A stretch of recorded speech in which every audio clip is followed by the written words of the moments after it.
Teacher journey চ্যানেলের আরও একটি নতুন ভিডিওতে জানাই আপনাদের সুস্বাগতম। আজকের ভিডিওর আলোচনার টপিক হচ্ছে আপার প্রাইমারির থার্ড কাউন্সেলিং। সো এই ভিডিওর যে সাব টপিকগুলো রয়েছে প্রথমেই বলে নিই। 1 নম্বর টপিক রয়েছে আপার প্রাইমারির থার্ড কাউন্সেলিং কবে হবে, এবং সেকেন্ড টপিক হচ্ছে এই কাউন্সেলিংয়ে কতজন প্রার্থী ডাক পেতে চলেছে, এবং থার্ড টপিক রয়েছে যে এই নিয়োগ প্রক্রিয়া পুরো কিভাবে হবে।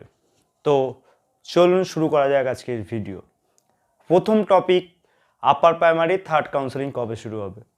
তো সেইটা আগামী বছর অর্থাৎ 2025 সাল, আর বেশি দিন নেই। তো সেইখানে জানুয়ারি মাসের সেকেন্ড উইকেই শুরু হবে, এমনটাই খবর রয়েছে বিশেষ সূত্রে। এবং দ্বিতীয় যে টপিকটা রয়েছে যে এইখানে কতজন প্রার্থী ডাক পেতে চলেছে, 2600 প্লাস নাকি 700 জন। তো আপনারা প্রত্যেকেই জানেন, যারা ওয়েট লিস্টেড ক্যান্ডিডেট রয়েছেন, যে 5000 প্লাস ওয়েট লিস্টেড ক্যান্ডিডেট ছিল, তার মধ্যে 50%-এর হয়ে গেছে, কাউন্সেলিং হয়ে গেছে। এখন 50% বাকি রয়েছে, অর্থাৎ 2600 জন মতো। তো এই থার্ড কাউন্সেলিং কি 2600 জনের হচ্ছে? তো এখনও পর্যন্ত স্কুল সার্ভিস কমিশনের কাছ থেকে কোনো সদুত্তর পাওয়া যায়নি। তবে এই নিয়োগ প্রক্রিয়ায় আমরা দেখতে পেয়েছি গত যে কাউন্সেলিং হয়েছে, সেকেন্ড কাউন্সেলিং, সেখানে প্রায় 600 প্লাস অনুপস্থিত ছিল। সেই জায়গায় দাঁড়িয়ে এখন 700 জন মতো থার্ড কাউন্সেলিংয়ে ডাক পেতে চলেছে।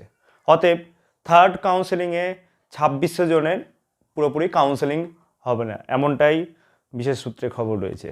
তবে এরপরে যে ফোর্থ কাউন্সেলিং, সেইখানে কিন্তু বাকি জন ডাক পেতে পারে, এমনটাই কিন্তু এখনও পর্যন্ত আভাস পাওয়া যাচ্ছে। তো আজকে ছিল এই পর্যন্তই। পরবর্তী ভিডিও নিয়ে আবার দেখা হচ্ছে।